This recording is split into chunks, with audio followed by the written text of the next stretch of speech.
Hello friends, नमस्कार। आप सभी को नमस्कार, सभी का वेलकम इस क्लास में। You all are welcome to this class.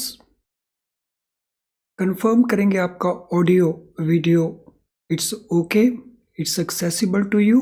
Quickly confirm कर देंगे आपका ऑडियो वीडियो आपको एक्सेसिबल है, so please confirm quickly. So जितने स्टूडेंट्स ऑलरेडी ज्वाइन कर चुके हैं क्विकली कंफर्म कर देंगे उनका ऑडियो वीडियो एक्सेसिबल है। सो जैसे ही आप कंफर्म करेंगे I will be able to start.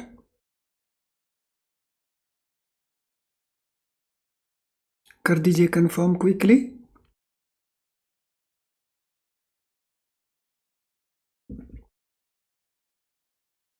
So do it quickly.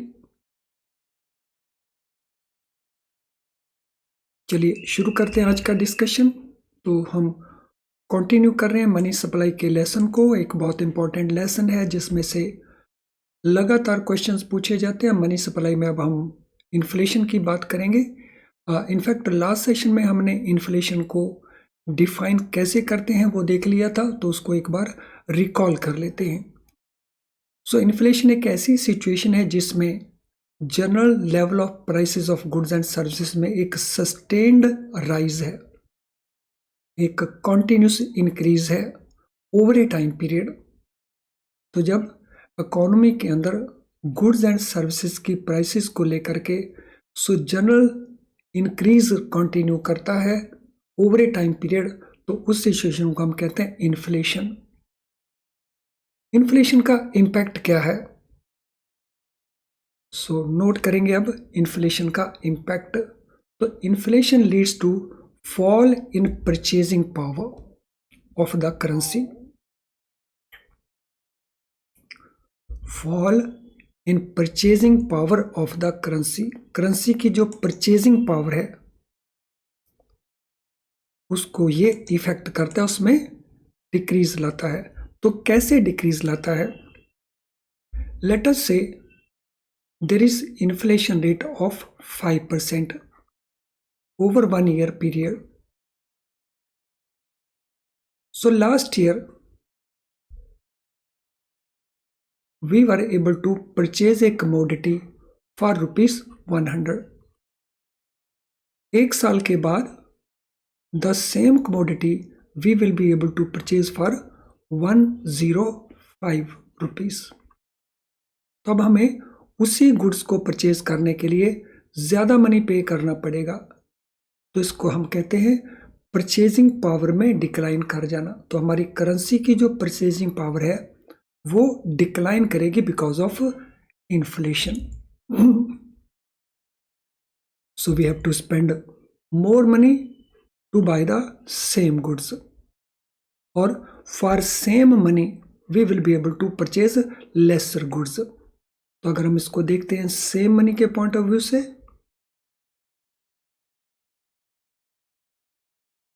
we will be able to purchase less goods। और अगर हम उसको देखते हैं सेम गुड्स के पॉइंट ऑफ व्यू से, हमें सेम गुड्स परचेज करनी है, तो वी हैव टू पे मोर मनी।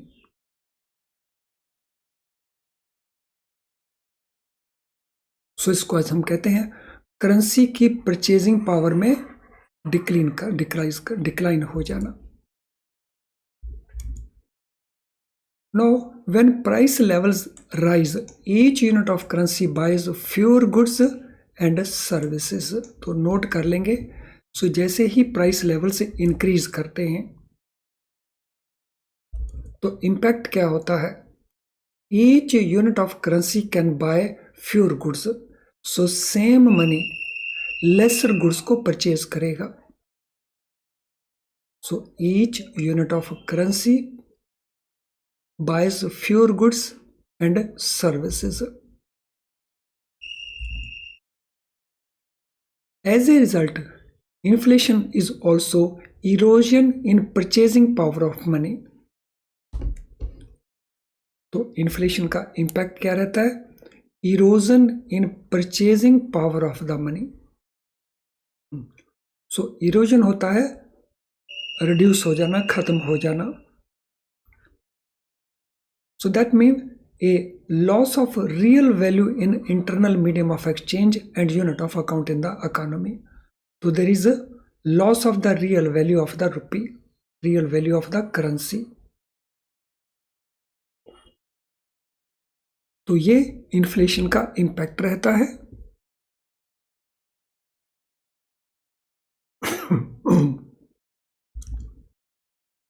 नो, इन्फ्लेशन का मेजर क्या है? So measure of inflation,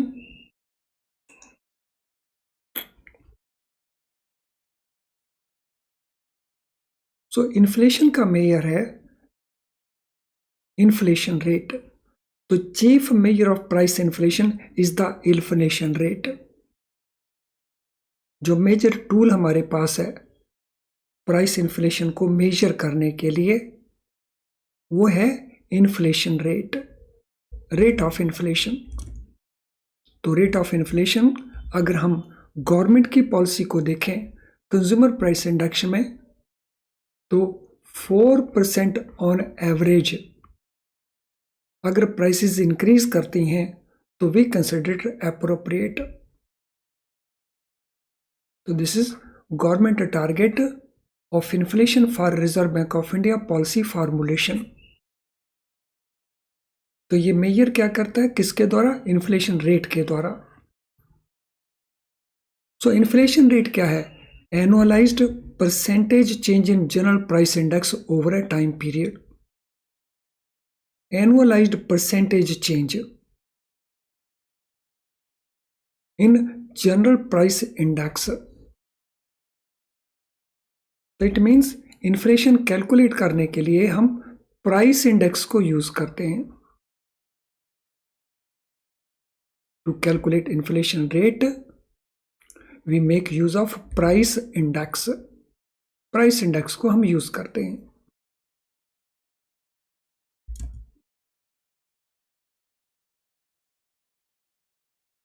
inflation के दोनों ही तरह के इफेक्ट होते हैं। So inflation has both positive as well as negative effect on the economy. Economy के अंदर, इकोनॉमी के ऊपर there is a positive effect also, there is a negative effect of also of inflation. यानी inflation positive way में भी affect डालता है, negative में तो हम अंडरस्टैंड करते ही हैं, तो पॉजिटिव में कैसे डालता है वो भी देखेंगे। आई होप इन्फ्लेशन के बारे में अभी तक जो भी हमने डिस्कस किया everything is clear to all of us. हम सभी को ये हर चीज़ अच्छे से क्लियर है और हमने इसको नोट कर लिया है। तो क्विकली कंफर्म कर देंगे बाय टाइपिंग NQ अगर हर चीज़ अभी तक आपको अच्छे से क्लियर है तो कंफर्म कर दीजिए by typing NQ, no question.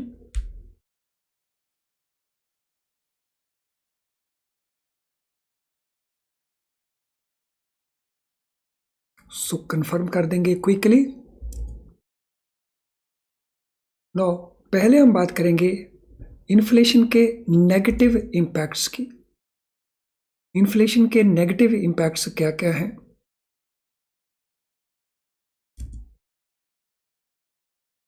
So inflation के नेगेटिव इफेक्ट में सबसे पहले है loss in stability of real value of the currency. Loss in stability, जो स्टेबिलिटी होनी चाहिए वो नहीं रहती। So there is a loss of stability, it means there comes instability. Instability occur हो जाएगी किस में? Real value of the money.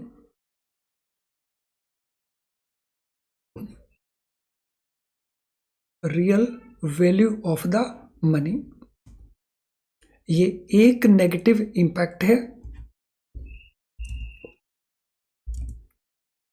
Then there will be uncertainty about future inflation, और जिसके कारण जो फ्यूचर में इन्वेस्टमेंट होनी है या सेविंग्स होनी है वो डिस्करेज होंगी। Uncertainty about future inflation may discourage investment and saving. Investment और सेविंग के ऊपर इसका नेगेटिव इम्पैक्ट होगा, क्योंकि जो लोग मनी सेव करेंगे, सेव्ड मनी की जो परचेजिंग पावर है वो लेस हो जाएगी। इसीलिए लोगों को इंसेंटिव नहीं रहेगा that they should save money, क्योंकि उसकी वैल्यू डिक्लाइन करेगी और लोग सेव नहीं करेंगे तो इन दैट केस इन्वेस्टमेंट के लिए money it will not be available और it will be available in a lesser quantity. So ये डिस्करेज करेगा इन्वेस्टमेंट को और सेविंग्स को।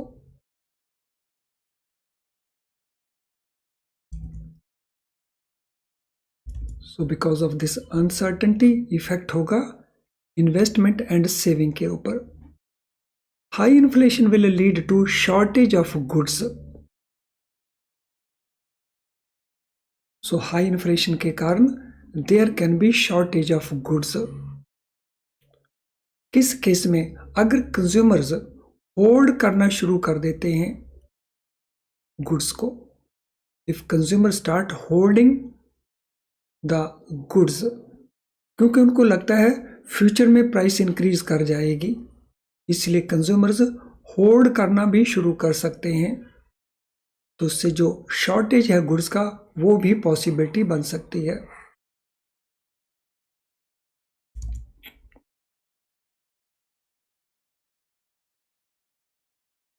So that possibility is also there. Now positive effect क्या है इन्फ्लेशन का? अभी हम बात कर रहे थे पॉजिटिव इम्पैक्ट।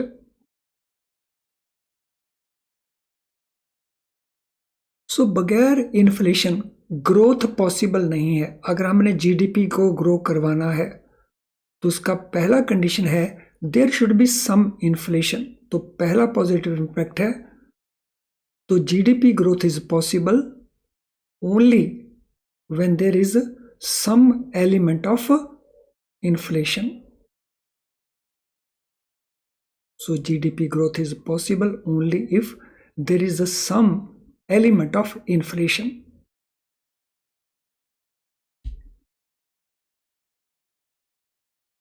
इकोनॉमिक रिसेशन से बाहर आना, इसके लिए भी इन्फ्लेशन की जरूरत है। So mitigation of economic recession is possible through some element of inflation.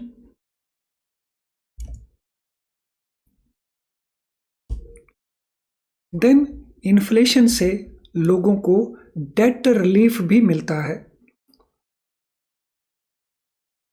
So borrowers get debt relief because of inflation.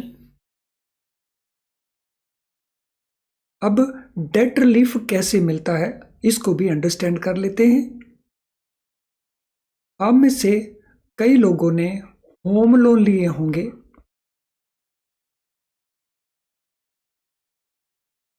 Home loan अगर आपने 5 इयर्स पहले लिया है, उस समय जो उसका इंस्टॉलमेंट था आपकी ओवरऑल सैलरी के अंदर,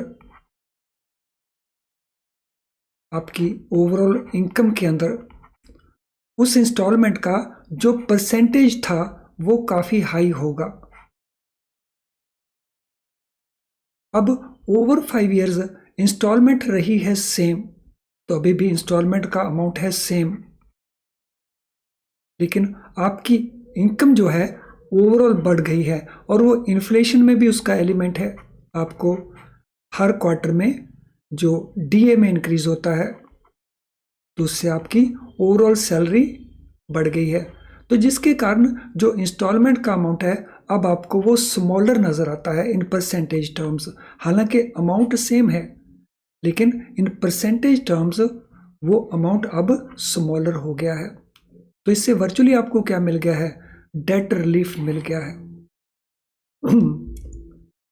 सो बोरोअर्स को इन्फ्लेशन के कारण डेट रिलीफ अवेलेबल हो जाता है। सो ये इन्फ्लेशन के पॉजिटिव और नेगेटिव इम्पैक्ट्स हैं।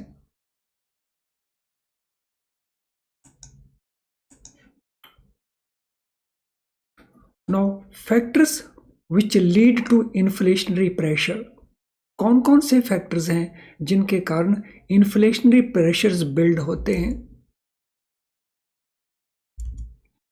Factors which trigger inflationary pressures, जिनके कारण इन्फ्लेशनरी प्रेशर्स बनते हैं।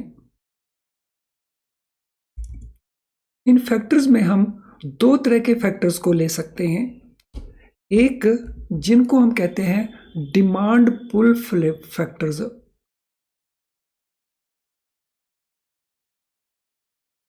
Demand pull. एक होते हैं कॉस्ट पुश।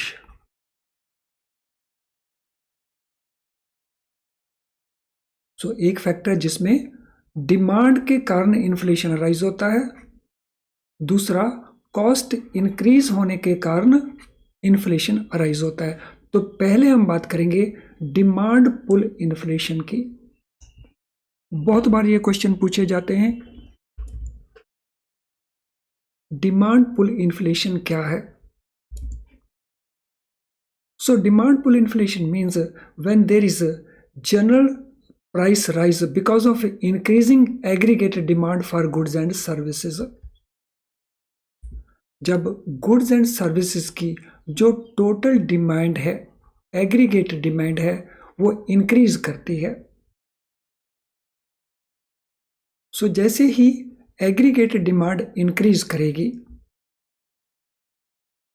उस केस में अगर सप्लाई उसको मैच नहीं करती, सिर्फ demand is not matched by supply, अगर डिमांड ज़्यादा है और सप्लाई लेस है तो then there will be general price rise. इसके कारण बिकॉज ऑफ दिस मिसमैच, और ये मिसमैच सप्लाई के कारण नहीं है, ये मिसमैच है डिमांड में इंक्रीज कर जाना। सो डिमांड इंक्रीज कब करती है? When income of the people increases, लोगों की जब इनकम इंक्रीज होती है तो people started having more consumption, that leads to increase in demand. अगर डिमांड के कारण इन्फ्लेशन होता है तो उसको हम कहते हैं demand pull inflation.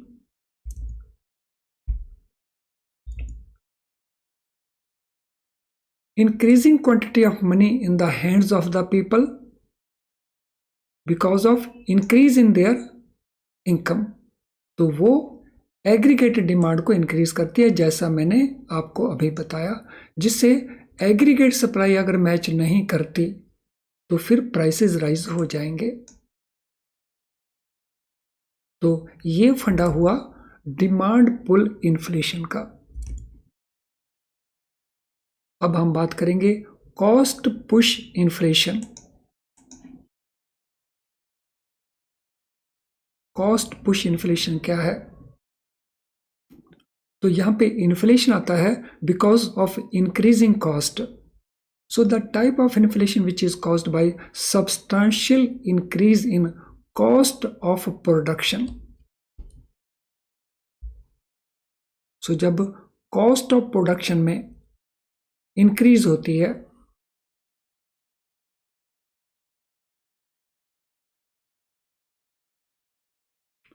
In those cases जो इन्फ्लेशन बढ़ेगा तो उसको हम कहते हैं कॉस्ट पुश इन्फ्लेशन। तो कॉस्ट ऑफ प्रोडक्शन कैसे इंक्रीज होगा? So increase in raw material prices,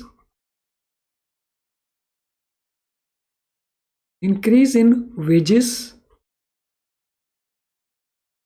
increase in manufacturing expenses। तो जब इनमें इंक्रीज होगा तो जो कॉस्ट ऑफ प्रोडक्शन है तो दैट विल ऑल्सो इंक्रीज, और cost of production is passed on to the consumer, तो जिसके कारण जो प्राइसेस होंगी, so prices will also increase. और जब प्राइसेस इंक्रीज करती हैं तो वी कॉल इट इन्फ्लेशन। और इस केस में हम इसको कौन सा इन्फ्लेशन कहेंगे? इसको हम कहेंगे कॉस्ट पुश इन्फ्लेशन, वो इन्फ्लेशन जो कॉस्ट के कारण आ रहा है।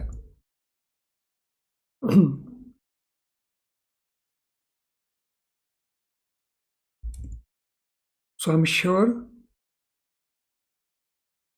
नो, इसमें एग्जाम्पल भी है। इफ प्राइसेस ऑफ सम की इनपुट्स लाइक ऑयल, अगर ऑयल की प्राइसेस राइज करती हैं तो फिर प्रोड्यूसर्स को अपनी आउटपुट जो है, प्रोडक्शन जो है, वो एडजस्ट करनी होगी। तो हायर कॉस्ट आएंगी तो उसका दो तरह के इम्पैक्ट होगा। एक तो जो प्रोड्यूस करेंगे उसकी कॉस्ट हाई है,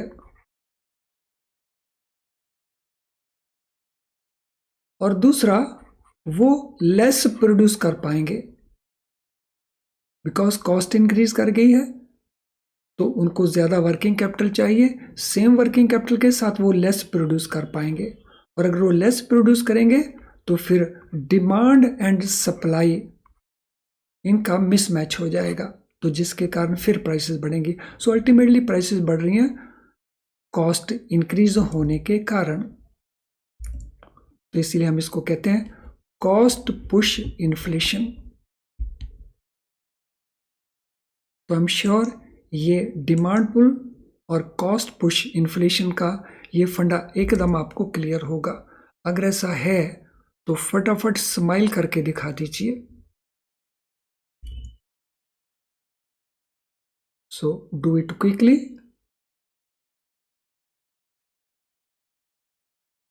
क्योंकि इसके बाद इनसे रिलेटेड हम कुछ क्वेश्चंस को आंसर करने की कोशिश करेंगे।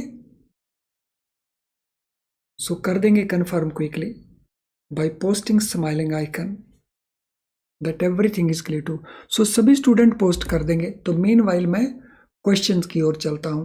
What is demand pull inflation? Demand pull inflation क्या होता है?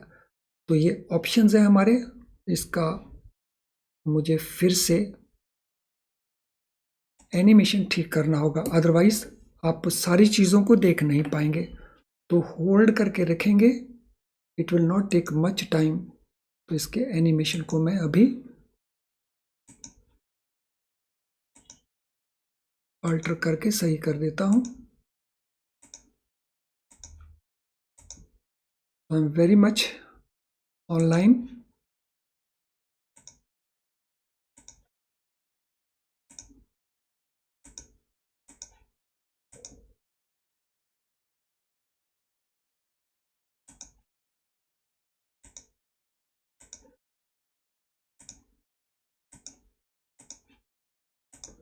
तो मीन वाइल जिनका स्माइलिंग आइकन अभी तक नहीं आया उनका स्माइलिंग आइकन आ जाना चाहिए स्क्रीन के ऊपर। तो I have almost completed, very soon ये क्वेश्चंस आपको पूरी तरह से विजिबल हो जाएगा।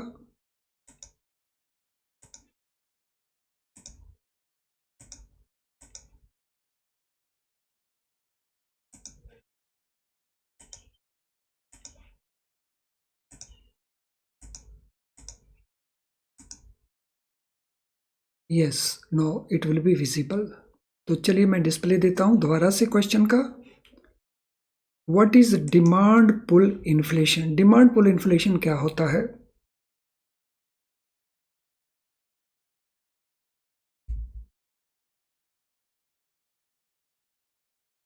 A rise in prices caused by decrease in aggregate demand, a rise in prices caused by increasing aggregate demand, decrease in prices caused by increasing aggregate demand, और decrease in prices caused by decrease in aggregate demand for goods and services। तो कौन सा answer आपको लगता है इसमें correct answer है? Not difficult, very easy.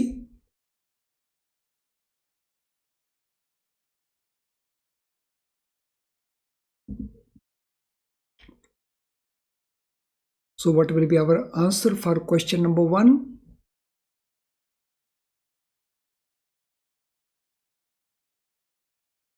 Answer number 1 के लिए हमारा आंसर क्या रहेगा? क्वेश्चन नंबर 1 के लिए ऑल ऑफ यू सभी कोशिश करेंगे, आंसर क्या रहेगा? Quite easy. Yes, answer will be B. rise in prices because of increasing aggregate demand. Question number 2. What happens to quantity of money in the hands of people during demand pull inflation? जब demand pull inflation होता है तो at that time लोगों के हाथ में money का quantity of money का पोजीशन क्या रहता है? It remains same, it declines, it increases और it fluctuates. Question number 2. What will be the answer for question number 2?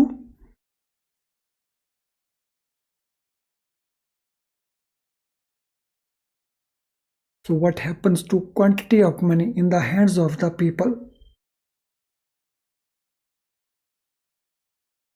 सभी कोशिश करेंगे. माइंड एप्लीकेशन होता है जब आप रिप्लाई देते हैं. So what happens to quantity of money in the hands of the people जब डिमांड पुल इन्फ्लेशन का सिचुएशन होता है? So yes, very correct. तो जो क्वांटिटी ऑफ मनी है it increases. Question 3. What is cause of demand pull inflation? Demand pull inflation का cause क्या है? Increasing aggregate supply, declining aggregate supply, increasing aggregate demand या declining aggregate demand. Question number 3. What will be the answer for question number 3? Question number 3 के लिए answer क्या होगा?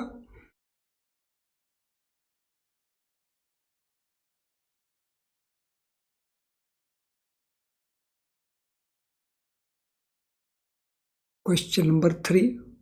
सो सभी कोशिश करें पार्टिसिपेट करने का.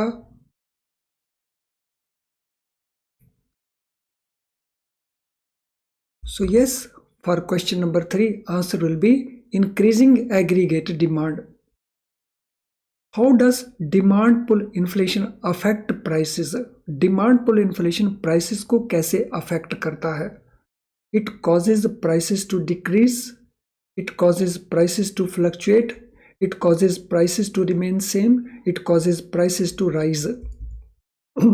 Question number 4. What will be the answer for question number 4?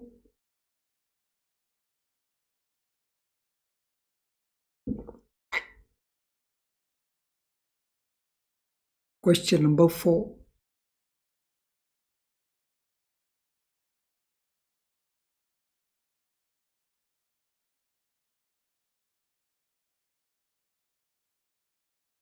Yes, it causes the prices to rise. So option D is the right answer. Friends, हमारे बहुत सारे स्टूडेंट्स हैं जिनका लाइक डिसलाइक अभी तक नहीं हुआ है. तो जिन्होंने अभी तक लाइक डिसलाइक को कंप्लीट नहीं किया है क्लिक कंप्लीट कर लेंगे. और meanwhile no this is the time जब आपको अपने कॉन्सेप्ट को शार्प करने के लिए क्वेश्चंस का प्रैक्टिस शुरू कर लेना चाहिए. ये जो हम कॉन्सेप्ट को डिस्कस करके जब क्वेश्चंस डालते हैं तो उससे क्या होता है, प्रैक्टिकली आपको क्या लग रहा है, उससे जो हमारा कंसेप्ट है उसमें ज़्यादा क्लैरिटी आ जाती है, कन्फ्यूजन हमारे रिमूव हो जाते हैं. तो क्लैरिटी आ जाती है और कन्फ्यूजन हमारे रिमूव हो जाते हैं. इसी तरह से ही अगर आप किसी भी मैटर को पढ़ेंगे और फिर उसके बेस ऊपर क्वेश्चंस को आप करेंगे तो फिर आपके कॉन्सेप्ट में इम्प्रूवमेंट आ जाएगा. और इसके लिए हमारी ऐप के अंदर क्वेश्चन बैंक है जिसको आप चाहें तो यूज़ कर सकते हैं, लेकिन प्रैक्टिस ज़रूर करें सो दैट पेपर में आपका स्कोर बेटर बन सके. तो चलिए अगले क्वेश्चन के ऊपर चलते हैं. What happens if aggregated demand does not follow suit with increasing aggregated demand? Sorry, what happens if aggregate supply does not follow suit with increasing aggregate demand? अगर सप्लाई नहीं इंक्रीज होती, इंक्रीजिंग डिमांड को match नहीं करती, then what will happen? Prices decline, prices remain same, prices fluctuate और prices rise. तो उसका impact क्या होता है? अब क्योंकि हम कॉन्सेप्ट को अंडरस्टैंड कर रहे हैं इसीलिए इसका आंसर देने में हमें बिल्कुल डिफ़िकल्टी नहीं होनी चाहिए. डिफ़िकल्टी तभी आती है जब हम कॉन्सेप्ट बिल्डिंग को उतना फोकस नहीं कर पाते और क्वेश्चन के थ्रू कॉन्सेप्ट स्ट्रेंथन होते हैं। So yes, answer here will be prices will rise. तो प्राइसेस राइज करेंगी, आंसर डी रहेगा। चलिए फ्रेंड्स, आज के सेशन को हम यहीं पे वाइंड अप करते हैं। इन क्वेश्चंस के ऊपर डिस्कशन हम अगले सेशंस में भी कंटिन्यू करेंगे। और आज का सेशन वाइंड अप करने से पहले, आज के सेशन से रिलेटेड अगर आपका कोई भी क्वेश्चन हो तो आप कमेंट बॉक्स में टाइप कर सकते हैं उसको। कमेंट बॉक्स आपको अवेलेबल रहता है ऑलवेज। हमारी प्रोडक्ट्स में बारे में कोई हेल्प आपको चाहिए तो आप हमें यहाँ पे ईमेल कर सकते हो। ये फ़ोन नंबर अब एग्जिस्ट नहीं करता, इसको आपने यूज़ नहीं करना है। और थर्ड विंडो जो हमने प्रोवाइड किया हुआ है आपको, वो है हमारी ऐप का मैसेज बॉक्स। तो हमारी ऐप के मैसेज बॉक्स को यूज़ करें अगर आपने इंस्टॉल किया हुआ है ऐप को। तो चलिए हम अगले लेसन में मिलेंगे। Thank you friends, all the best.